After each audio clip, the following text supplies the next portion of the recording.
Assalamualaikum dan juga salam sejahtera. Selamat kembali kepada channel YouTube Cikgu Farid. Okey, untuk kelas fizik tingkatan 5 pada hari ini, kita akan masuk pada topik 1.3 iaitu keseimbangan daya. Okey, so untuk topik ini, pelajar-pelajar boleh rujuk pada buku teks muka surat 18. Alright. Okey, untuk keseimbangan daya. Okey, so perhatikan pada gambar rajah sebelah kanan foto 1.4. Okey, so menunjukkan seorang penari tarian ngajat. Betul lah, cikgu tak salah tarian ngajat. Okey, so kalau kamu perhatikan, ini adalah tarian Sarawak, tak salah cikgu apa yang berlaku ialah dia akan berdiri pegun sebentar semasa dia menari. Okey, so bila dia pegun, ada daya-daya yang menyebab, daya-daya yang bertindak yang menyebabkan dia menjadi pegun lah. Okey, so apakah hubungan antara daya-daya yang bertindak ke atas penari itu? Oleh sebab penciptaan penari adalah sifar, so tidak ada daya paduan yang bertindak ke atasnya. So dikatakan bahawa daya-daya itu dia berada dalam keadaan keseimbangan. Okey, so kalau kita nak lukis Okey, so bila dia duduk tegak, berdiri pegun, so ada daya yang bertindak. Okey, so daya apa yang bertindak? Alright, so cikgu lukis daya-dayanya. So dia ada daya ke bawah ialah dia punya berat. Okey, kemudian daya bertindak balas kepada atas, daya tindak balas normal. Daya ke arah kanan. Okey, dan juga daya ke arah kiri. Okey, so nak dikatakan ini bila dia berada dalam keadaan keseimbangan, daya-daya yang bertindak ke atasnya adalah menghasilkan daya paduan yang sifar. Maksudnya, daya sebelah kanan dan juga daya sebelah kiri adalah seimbang, samalah. Dan juga daya sebelah bawah, W, dan juga daya sebelah atas, daya tindak balas normal adalah sama nilainya. So, bila dia sama, menghasilkan keseimbangan daya ataupun daya paduan dia akan menjadi sifar lah. FP So FP dia pada mana-mana arah, atas dan juga bawah, menjadi sifar lah pada kedua-dua arah, atas dan juga bawah. Alright. Dekat sini disebabkan pecutan dia kosong. Okay, so kalau kita masuk dalam rumus F sama dengan MA. So jika A adalah kosong, so automatik kamu akan dapat daya dia akan menghasilkan kosong jugalah. Alright. Seperti gambar di bawah Okay, so kita ada dua contoh dekat sini. Satu yang ini melibatkan objek yang berada di atas meja pada satu permukaan. Satu lagi ialah bagi objek yang dalam keadaan tergantung. Okay, so bezanya ialah kalau berada di atas meja ni, so kamu perhatikan hanya ada dua daya sahaja yang bertindak, iaitu satu ialah dia punya berat W, satu lagi ialah daya tindak balas normal ke atas Manakala bagi objek yang digantung, so digantung ni digantung dengan dua tali So bila digantung dengan dua tali, kamu perhatikan dekat sini ada tiga daya yang bertindak. Satu ialah W, satu ialah daya tali yang ke kanan, satu lagi ialah daya yang mengikat tali ke atas lah. So ada tiga daya. Beza dekat situ ialah kita ada tiga daya. So kamu ingat lagi paduan daya, macam mana nak menghasilkan paduan daya. So paduan daya ni kamu boleh buat, kita ada dua kaedah lah. Okey, satu yang mula kita belajar ialah menggunakan lukisan berskala. So paduan tiga daya. Lukisan. Okey, lukisan berskala. Okey, dan satu lagi ialah kamu boleh menggunakan rumus. Okey, iaitu kita menggunakan leraian daya.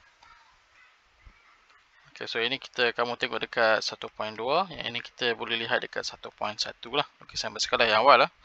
Alright. So untuk yang A, yang ini senang je lah. Kalau melibatkan dua daya memang sangat senang. Kamu akan tolak nilai atas dan nilai bawah sahaja. So katakanlah diberikan W, nilainya ialah 12. So berapakah daya tidak balas normal jika objek berada dalam keadaan pegun? Okey, so paduan dia kosong, automatik atas akan menjadi 12 Newton juga. Okey, cuma arah dia berlawanan sajalah. Okey, tapi kalau melibatkan macam ni, so bila melibatkan tiga daya, okey, bila melibatkan tiga daya, so kita tengok ni aja 1.23b lampu juga boleh berada dalam keseimbangan. So bila kamu gantungkan lampu tu, kamu dapati bahawa lampu tu dia tak bergerak, tak bergoyang kiri kanan. So maksudnya dia berada dalam keseimbangan daya. Okey, so ni nak selesaikan ni, kita boleh hubungkan dia dengan menggunakan kaedah dengan menggunakan segitiga daya. Okey, so segitiga daya ialah kamu akan lukis. Okey, so kita akan hubungkan tiga-tiga daya tu membentuk arah segitiga. So macam mana kamu nak lukis? Alright. Nak lukis dia ialah kamu boleh pindahkan dia punya daya-daya ni, boleh pindah. Okey, tetapi kamu tak boleh ubah dia punya arah. Katakan W, so W menghala ke bawah, P menghala ke kanan, T menghala ke atas 5 Newton bersudut. Okey, so kita boleh ubah dia jadi segitiga.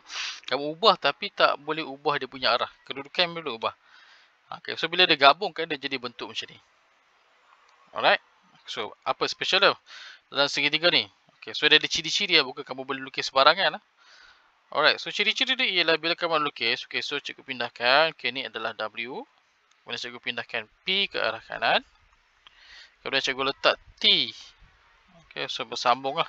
Okay, ni adalah T. Okay, sudut tak bagi lah. Sudut tak dia berikan, tak payahlah. So, biasanya sudut akan letak dekat situ. Okay, so kita letak 90 darjah. So, kamu dapati bahawa bila kamu sambung ni, anak panah ni tidak ada yang bertembung. Okay, dia tidak ada bertembung. Maksudnya dia continue. Okay, so ni dia continue. Yang sini pun arah dia continue. Yang sini pun arah dia continue. So bila kamu buat segitiga, dia tak boleh dalam keadaan macam ni ya.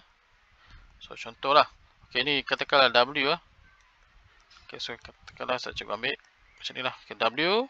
Okay, ni arah P. Kamu buat macam ni P. So ni tak boleh sebab daya ni dia bertembung. Dia mesti continue fluid. Okay, dia lancar lah maksudnya. Okay, so yang ni tak boleh. So bila kamu nak lukiskan daya, lukisan segitiga daya ni, kamu pastikan sambungan antara daya dengan daya satu lagi ialah dia mesti continue. Dia mesti continue. Maksudnya tidak ada daya yang bertembung lah. Itu syarat-syarat dia, syarat penting. Okay, so lukisan daya tidak bertembung. Tidak bertembung. Okay. Alright. Kita cuba tengok dekat bahagian bawah aktiviti 1.6, melakarkan segitiga daya. Okey, so untuk melukis bagaimana nak melukis kaedah segitiga daya, yang ini menggunakan lukisan. Okey, ini menggunakan lukisan lukisan berskala lah. So kamu boleh scan ataupun kamu saja type saja yang itu ni cikgu dalam video. Okey, so ini cikgu tak nak gunakan yang lukisan berskala, cikgu nak lakarkan sahaja bagaimanakah bentuk yang akan terhasil. Okay, so kamu nak melukis, kamu kena ada gambaran di manakah apakah hasil yang akan terjadi, dia punya hasil akhir lah. Okey, so untuk yang pertama keadaan condong. Okay, so dia ada sudut dekat situ Okay, dia ada sudut. Okay, ni dia ada sudut dekat situ So kita ada daya W. Kemudian kita ada daya FR, daya mengufuk kemudian kita ada daya mencancang R. Okay, so mengufuk ni tapi dia arah FR. Okay, so friction lah, daya geseran, betul lah, daya geseran menyebabkan objek. So objek ni dia kata pegun. Okay, so kotak berada dalam keadaan pegun. So maksudnya daya ke bawah pada komponen mengufuk dan juga FR ni sama lah. Okay, so kalau kamu nak buat lukisan lerai daya pun boleh, kamu nak gunakan kaedah lukisan berskala pun boleh. So yang penting ialah kamu kena ada lakaran dahulu. So kalau kita nak lukis lukisan berskala, kita ada lakaran segitiga daya. Okay, so macam ada bentuk yang terhasil. Alright. So pertama ialah cikgu akan lukis W dahulu So W. So cikgu akan lukis W. Kemudian cikgu akan lukis friction FR. So FR dengan W dia ada sudut dia dekat situ nampak dekat sini So FR dengan W dia ada sudut dekat situ. Kemudian R dengan FR dia 90 darjah. Okay, so kita cikgu lukis ke atas. Okay, so ni ialah yang ni ialah R. Okay, yang ni ialah FR. Okay, so tu ia adalah W. So sini 90 darjah So sini akan jadi sudut dekat sini, selang sini theta. Alright. So nampak bila kamu lukis segitiga tu, bila kamu lukis segitiga, kamu dapati bahawa tidak ada arah, tidak ada arah daya yang bertentangan semua dia continue sahaja. Okay, so ini boleh diterima lah bila kamu nak lukis So bila kamu nak lukis segitiga, pastikan arah dia tu mestilah bersambung tidak ada yang bertentangan Okay, kita cuba yang B pula. Okay, so dia ada T, dia ada alpha. So nak lukis saja dulu Okey, so nak lukis yang ini, so pindahkanlah. Okey, so cikgu ambil W dulu. Okey, so ni adalah W. T pertama. Okey, T yang pertama sebelah kiri dan T kedua sebelah kanan. So yang ni dua-dua T, so tak ada masalah. So kamu lukis. Arah ni adalah T. Yang ni pun adalah T juga. Okey, so settle lah. Okey ni.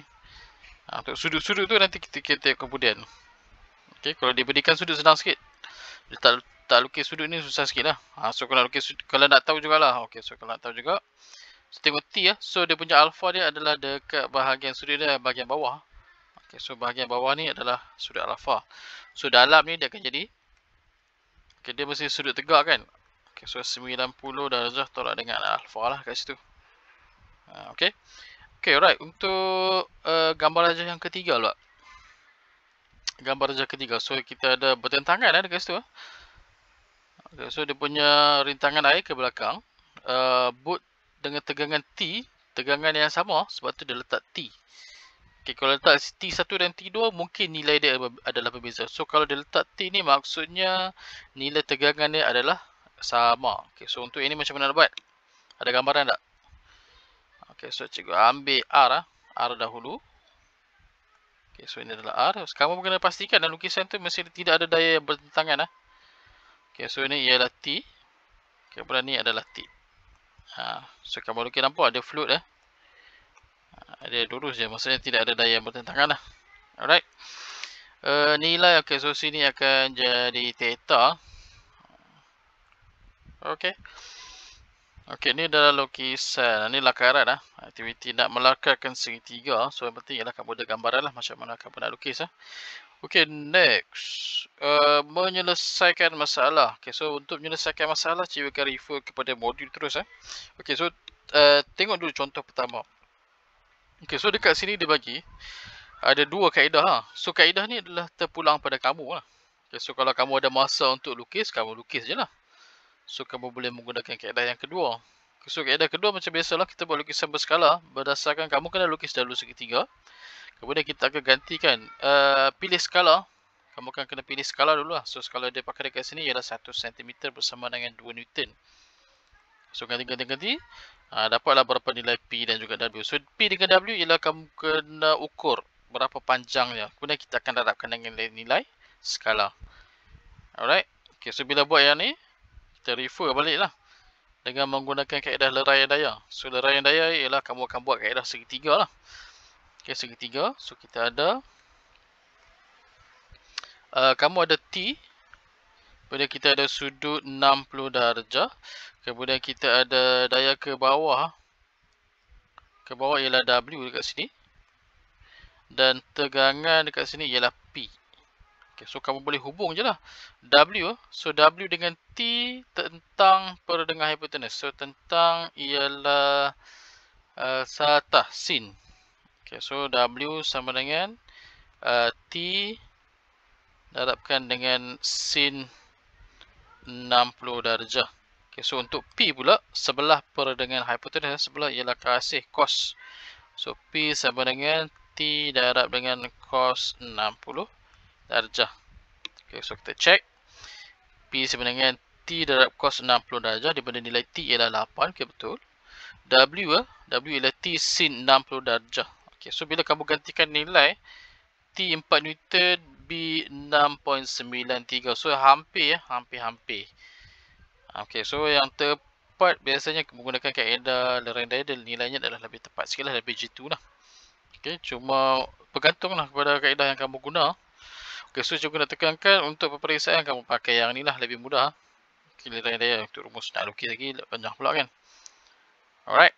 Okay, so cikgu pergi terus kepada kamu punya buku modul lah. Okay, refer buku modul kamu, muka surat 14 . So kita akan tengok pada keseimbangan daya dekat sini . Okay, macam mana nak selesaikan? Alright, so nyatakan maksud keseimbangan daya. Satu daya yang dikenakan ke atas objek, dia mengekalkan keadaan pegun. So objek itu berada dalam keadaan pegun ataupun bergerak dengan hal laju seragam. So kalau dia bergerak dengan hal laju seragam dan pegun, dikatakan dia berada dalam keadaan keseimbangan daya. Apabila keseimbangan berlaku, daya paduan yang bertindak adalah sifar. Okey, iaitu tidak ada daya bersih lah. Okey, tidak ada daya bersih. So dekat sini ialah mana-mana arah pun dia punya daya paduan dia akan jadi sifar. Okay, mana-mana arah dia punya daya paduan akan menjadi sifar. Alright. Okey, kita tengok dekat sini. Contoh keadaan yang melibatkan daya keseimbangan melibatkan daya keseimbangan daya, objek yang pegun. Okey, objek yang pegun. Okey, so objek yang pegun, apa yang dia nak? Okey, so kita baca dekat sini dulu. Okey, disebabkan kotak berada dalam keadaan pegun, okey, daya bersih berserenjang. Okey, daya bersih berserenjang. So dia dah bagi dekat sini ya. R. Okey, so komponen mengufuk dekat sini. Mengufuk mencancang, komponen mencancang R. Okey, so yang mencancang bagi W ialah mg cos theta. Mg cos theta. Okey, kemudian dia bagi ini adalah W. Okey, komponen mengufuk. Okey, komponen mengufuk iaitu Wx Itu dia dah bagi dekat sini ialah mg sin theta. Okey, so kalau kamu nak buktikan boleh juga buat segitiga jelah. Nanti kamu akan dapat lah. So theta dia kat atas Theta kat sini pindahkan dia akan duduk kat atas Okey, so kamu dapatlah. So sebelah per hypotenuse sebelah per dengan hypotenuse. Sebelah kasih. Okey, so mg cos theta betul lah. Okey, so tentang. So ini ialah Wx tentang yang ni lah. Tentang ialah satah sin. Okey, mg sin theta. Okey, so daya bersih berserenjang dengan satah. Okey, so pada permukaan, so kita akan tengok yang berserenjang ialah kita akan tengok R dan juga mg cos theta. So R tolak dengan mg cos theta, dia akan jadi sifar dekat sini ya. Okay, kenapa sifar? Sebab objek berada dalam keadaan pegun. So dia punya daya paduan dia adalah sifar. So bila kamu buat dekat situ, itu adalah daya berserenjang dengan satah. Ni satah. Okey, satah. Satah ni adalah permukaan lah. Okey, kemudian daya bersih selari dengan satah. Okey, tadi berserenjang. Berserenjang ni kita akan tengok yang berserenjang dengan permukaan lah, kedudukan 90 darjah. Kemudian yang selari ialah kita akan tengok daya yang ada pada permukaan. So daya yang ada pada permukaan, so kita ada ialah friction Fr dan juga mg sin theta. Okay, so kamu dapat dekat sini daya geseran tolakkan dengan mg sin theta akan dapat sifar. Okay, so daripada situ kita pindahkan. Okay, kamu pindahkan. Okay, so kita ambil cikgu ambil yang pertama dulu lah. So R tolak mg cos theta sama dengan kosong. So R automatik akan jadi berapa nilai R? Sama dengan nilai mg cos theta lah. Alright, tu dapat R. So untuk F pula, daya bersih pada keadaan selari dengan satah. So Fg, geseran lah. Fg tolak mg sin theta adalah sama dengan kosong. So Fg sama dengan mg sin theta lah. Alright. So korang nak lukis, ni yang tadi cikgu lukis tadi ya.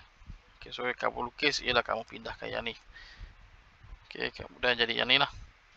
Ingat W dia mesti jadi hypotenuse W dia mesti jadi hypotenuse. Okay, so ini adalah komponen mengufuk. Okay, Wy. Kemudian kita ada komponen mengufuk lah. Ini adalah komponen menegak Wy komponen menegak. Komponen mengufuk ialah Wx. Okay, so sudut dia theta dekat atas Alright. So kamu dapat segitiga macam ni lah. Lerayan So kalau nak menggunakan lerayan lerayan kamu kena ada lakarkan segitiga. So lakaran segitiga mesti tepat. Okay, so katakanlah lakaran segitiga salah, kamu akan dapat nilai-nilai yang salah. Okay, untuk apa? Ni mg cos theta ni akan jadi, mungkin yang kata balik mg sin theta. So yang mg sin theta pula dia akan jadi mg cos theta. Okay, so kalau betul, tak kisah. Kalau betul kadang-kadang dia punya nilai ni sahaja berbeza. Dia punya sudut sahaja berbeza. Mungkin pandangan kamu theta tapi kita ambil sudut kat bawah. So akan berbeza jugalah. Tapi nilai akan sama. Tapi kalau segitiga salah. Alright. So lukisan segitiga mesti betul lah. Okey, contoh lah. Ambil nombor 2. Bingkai gambar dengan berat 20 Newton tergantung pada tali. Lakarkan segitiga di ruang yang disediakan. So lakaran segitiga. So kita ada daya. So kamu lakarkan dahulu daya. So kita ada daya W 1. Kemudian kita ada T1. Kemudian kita ada T2. Okey, T1 dan T2.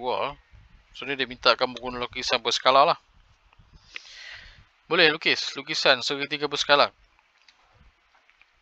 Cuba lukis lah. Tapi kalau kat buku takut kecil lah. Kamu gunakan skala yang kecil lah. So dekat sini ada bagi dah 1 cm bersamaan dengan 4 Newton lah. Alright, so lakaran. Kamu buat lakaran dahulu lah. So lakaran bentuk dia yang akan terhasil ialah. So cikgu lukis.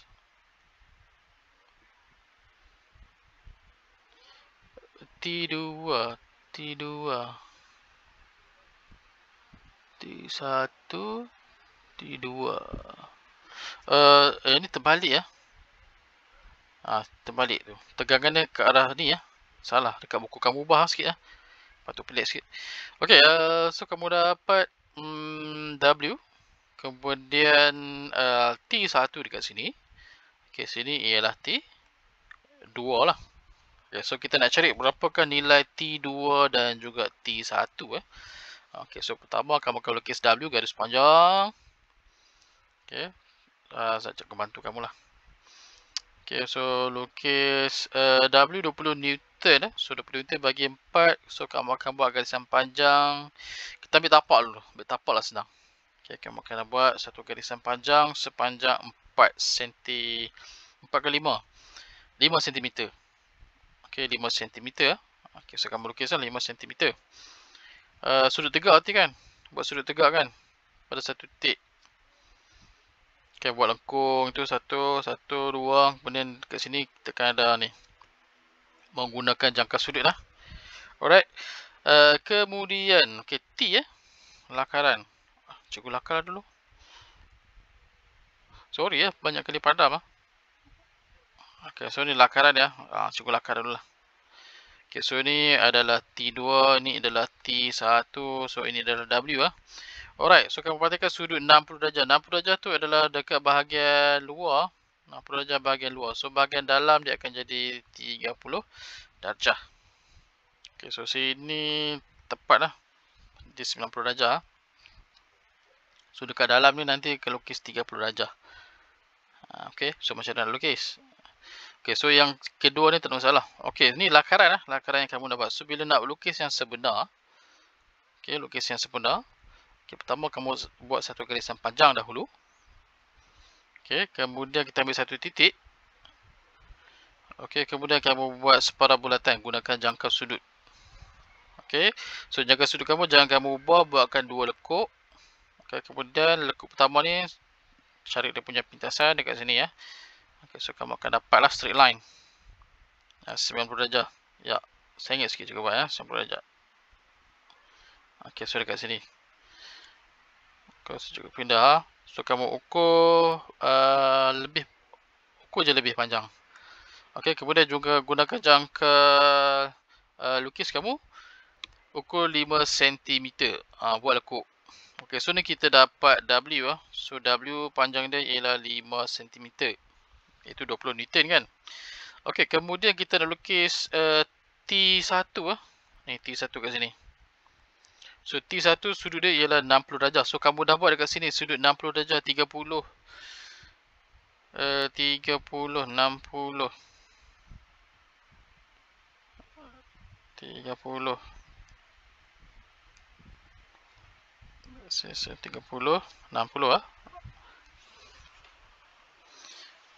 60 dekat luar, 30 dekat bahagian dalam.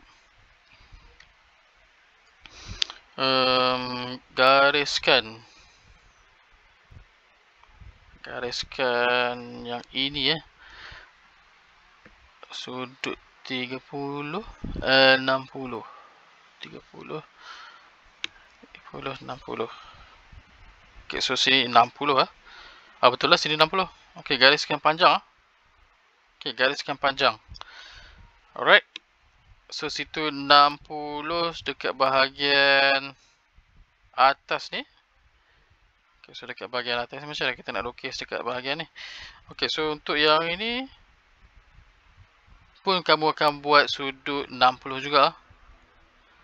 Okay, so lekuk pertama. Okay, so lekuk 60 darjah. So ada pintasan.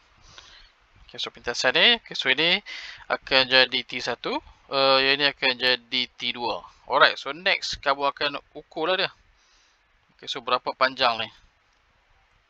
Okay, so ukur panjang. So ukur panjang nanti kamu akan dapat lah berapakah nilai dia. T1 dan juga T2 lakaran. Tapi dia suruh lakar je. Okay, ni kalau dalam bentuk lukisan berskala lah. Alright. Okay, yang ketiga, lakaran segitiga. Okay, so untuk yang ni, kapal. Ini cikgu dah tunjuk tadi ya. So, dia akan jadi, so ini ialah R, lakaran sahaja. T. Dengan satu lagi T ya. T. Okay, theta dekat mana? So, theta dekat sini. Ini adalah lakaran lah. Okay, so kalau nak lukisan berskala, yang ni kamu nak dapat macam mana dapat nilai. Okay, boleh guna yang ni.